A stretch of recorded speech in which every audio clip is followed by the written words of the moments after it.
2009 was another busy and successful year for RDaSH, the Rotherham, Doncaster and South Humber Mental Health NHS Foundation Trust. For the fourth year in a row, the Trust's services were rated as excellent by the Care Quality Commission. And for the second successive year, its use of resources got an excellent rating too.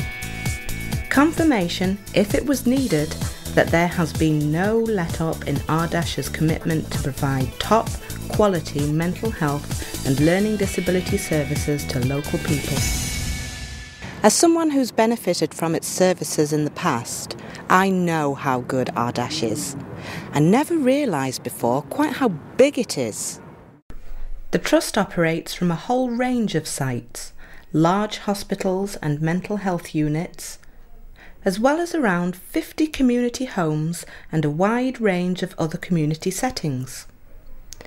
It provides adult mental health services in Rotherham, Doncaster and North Lincolnshire, older people's mental health services in the same locations, child and adolescent mental health services in Rotherham and North Lincolnshire, as well as some mental health services for younger people in Manchester, learning disability services in Doncaster, and substance misuse services in Rotherham, Doncaster, North Lincolnshire and North East Lincolnshire. RDaSH employs more than 2,500 staff, spends over £100 million a year meeting the needs of nearly 19,000 people. It's a huge operation and one that Chief Executive Chris Boswell is very proud of. I'm delighted that RDaSH have had such an exciting and busy year. There's such a lot happening within the Trust.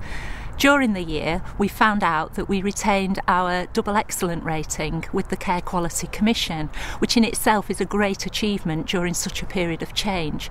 It's testament to the hard work and efforts of staff across the whole organisation who are focused on making sure we deliver the best care we can for our service users. The modernisation project at Rotherham is a great example of that. During the first half of 2009, plans for the refurbishment of existing buildings and the construction of new ones were made available to service users, staff, voluntary organisations and the local community.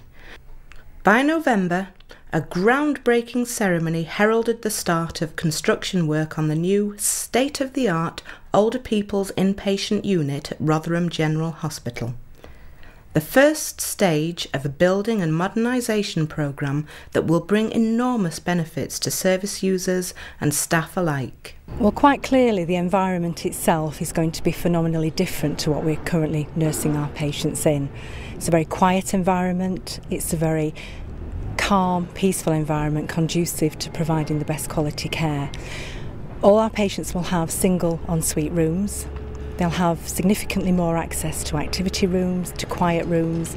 The design itself has actually come about through a lot of consultation with service users and carers, and also visiting other units around the country and picking the best bits of their new buildings and their designs. You know, what's worked well for them, what do we think would work well in our environment, and also using our expertise. In Scunthorpe, a £250,000 grant from the local authority has been spent on refurbishing the Sandfield Community Resource Centre, and the new look building reopened in August 2009. The Options team is based here. They provide vocational and work-based opportunities for people with mental health problems. And what about these artworks?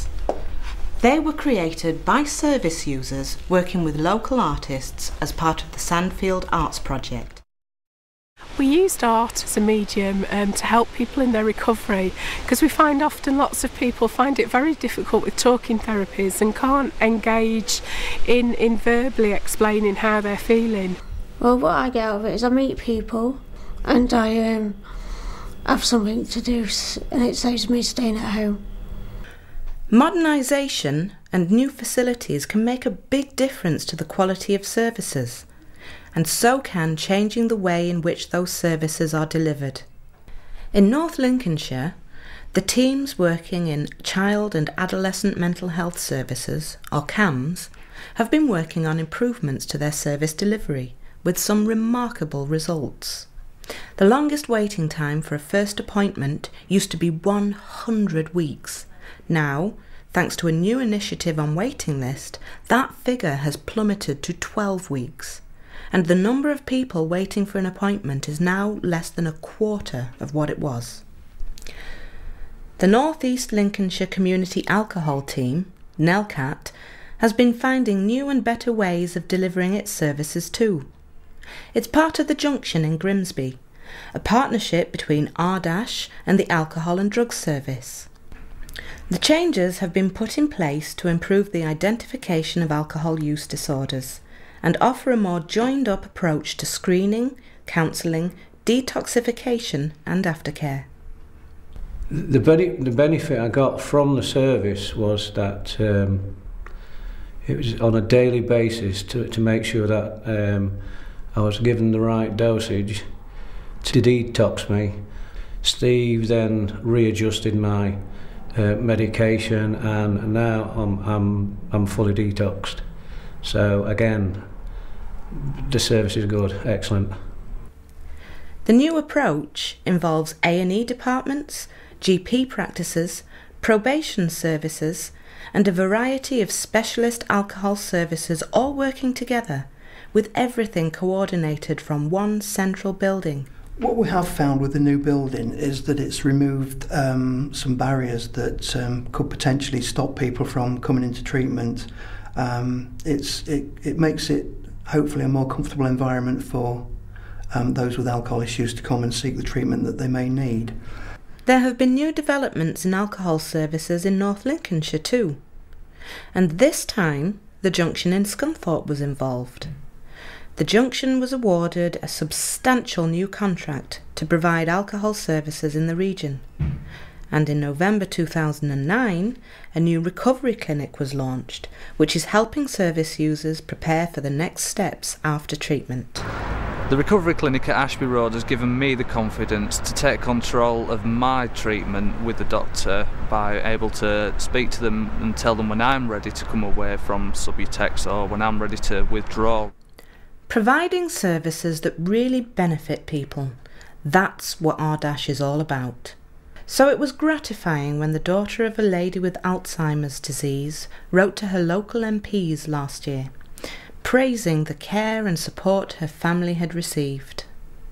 She suggested that they visit the Forest Gate Day Centre to see for themselves all the good work that was being done there, and when they did, they were really impressed. Within RDaSH's mental health services for older people, a particular strength has been the liaison services provided in hospitals and care homes. The advantages of the liaison service is that the care homes and the acute hospital have got rapid access to specialist mental health services. By training with the staff, it enables them to have a better understanding of the mental health needs of older people. As a foundation trust, RDaSH values the contributions of its members and governors who help shape and develop the services it provides. It's really important that we remember that without our governors and members we would not be a foundation trust. They represent the population, they represent our service users and carers, and through them we can find out and are able to offer the services that they really need. RDaSH